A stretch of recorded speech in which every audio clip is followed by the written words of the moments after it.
we have put ourselves at unnecessary risk, and we continue to provoke the Russians at every turn. So no, I think we have been incautious and cavalier with our own war stocks. But again, if you admit that, then you have to say we can't supply anymore. And if you can't supply anymore, then you have to admit that Ukraine is going to fail. Well, Ukraine is going to fail. That's pretty obvious. No one disputes that, and this whole Bakhmut enterprise is demonstrating it. That article that came out in Politico over the weekend is clear, unambiguous evidence for the success of the Russians at Bakhmut. And what does it say? Suddenly there are discussions in the White House, behind the scenes, State Department, and elsewhere that perhaps what we really want, Judge, is a frozen conflict. Yes. We want to turn Ukraine into another Korea and have a demilitarized zone. If your client, proxy, whatever you want to call Ukraine, is winning, why would you suddenly express an interest in a frozen conflict? If you wanted unambiguous evidence for failure, that's it. Now, the next question is, if you're a Russian and you hear this, you laugh, because the Russians are only now peaking. They've geared up. They're ready to complete the job. Why would they do business with us? Why would they listen to us? Colonel, do you know if President Biden and Secretaries Blinken and Austin and Jake Sullivan are getting the type of advice that you freely give publicly on this channel? Are they hearing this side of things? Anyone who walked into the Oval Office or into the conference rooms and the NSC staff and said the things that I do would be escorted off the grounds immediately. This is an ideologically pure organization that has decided that it is winning a war or must win a war against Russia in order to extend LGBTQRS and everything else to the rest of the world. And that our way is the only way. It's us or destruction. There can be no compromise. We are right. We are morally superior. The Russians are evil and deserve to be destroyed. I mean, if you don't take that position, you're out. I saw this during the interventions in the Balkans. If you weren't willing to walk into the room with the various Clintonistas at that point who were advocating bombing Serbia, and you didn't sort of cheer it on, I've got to get these Serbs and teach them a lesson, we're going to force diversity on them and so forth. If you didn't do that, you were out.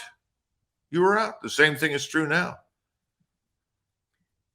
Can we ever return to a diplomatic relationship with Russia when the American government has manifested such abject hatred for all things Russians? I mean, stated differently, doesn't diplomacy require mutual respect?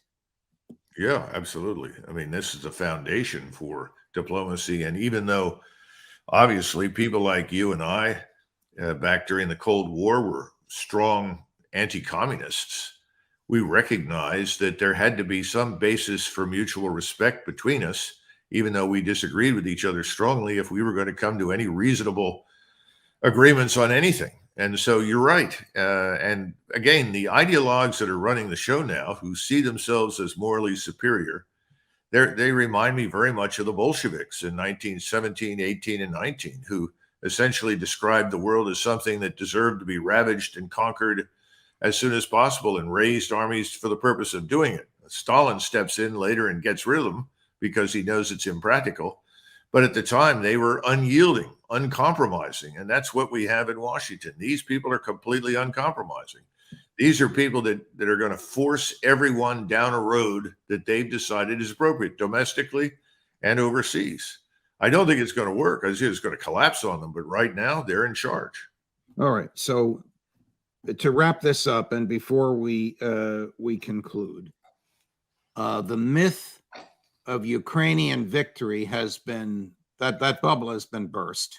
I think so. There must be some people in the government, perhaps as you just articulated, fearful of articulating this, but at least they're thinking it. There certainly are sort of wisps and hints of maybe a ceasefire where things are now. Taking all of this into account, what's next?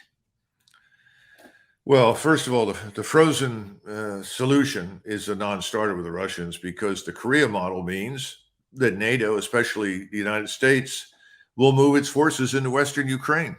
Ah, So that's absolutely off the table. right. I think the Russians are going to wait until probably early to mid-June for this alleged Ukrainian offensive.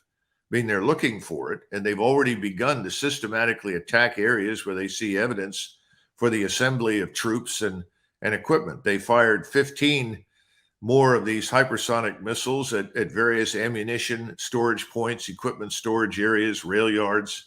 And I'm told that all but one of the targets is being completely destroyed. So they're doing everything in their power to make it very, very difficult, if not impossible, for the Ukrainians to mass any troops anywhere and launch an offensive.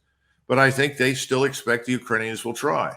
And frankly, it's in their interest to let this happen because they will annihilate the Ukrainians who are trying to attack them. They'll do what they've done before. Remember, they've got this 20 to 25 kilometer security zone out in front of their defenses. And the Ukrainians have to move through that. That's 12, 14, 15 miles they've got to get through before they even reach the defensive lines. So if you're a Russian, why not fall back? The ground in and of itself is of no value unless it helps you kill the enemy. They've been about demilitarizing Ukraine. That means destroy the Ukrainian armed forces. They will do whatever is in their power to achieve that aim. So that must happen. When they've decided they think they've done that, I think they'll move. And they'll move very deliberately. And they want Odessa and they want Kharkov simply because those are historic Russian cities. That's where the population that's Russian lived. That's where people speak Russian. They don't want to govern people in Western Ukraine. And as I've said before, they will complete that, let's put it this way, reacquisition of territory that's historically their own. Right. And then I think they will look to the Europeans and say, now, what are you going to do? Because frankly, I know the Russians, and the Russians will say, if you're not going to come to some sort of arrangement and turn the rump Ukraine, whatever remains, into neutral territory, then you leave us no choice. We have to go west. And they will go all the way to the Polish and Romanian borders and the Moldovan borders if necessary. That's not something they necessarily want to do. I don't think it's a good thing for Europe for that to happen. Why would we or anybody in Europe want hundreds of thousands of Russian troops sitting on the eastern border of NATO? And that was the stupidity behind the objection to neutrality for Ukraine. A neutral Ukraine worked brilliantly for everyone. Well, that opportunity has been missed thus far. So we'll have to wait and see what happens. And there's another possibility. We still have this lingering sentiment in Washington to strike out in support of Ukraine.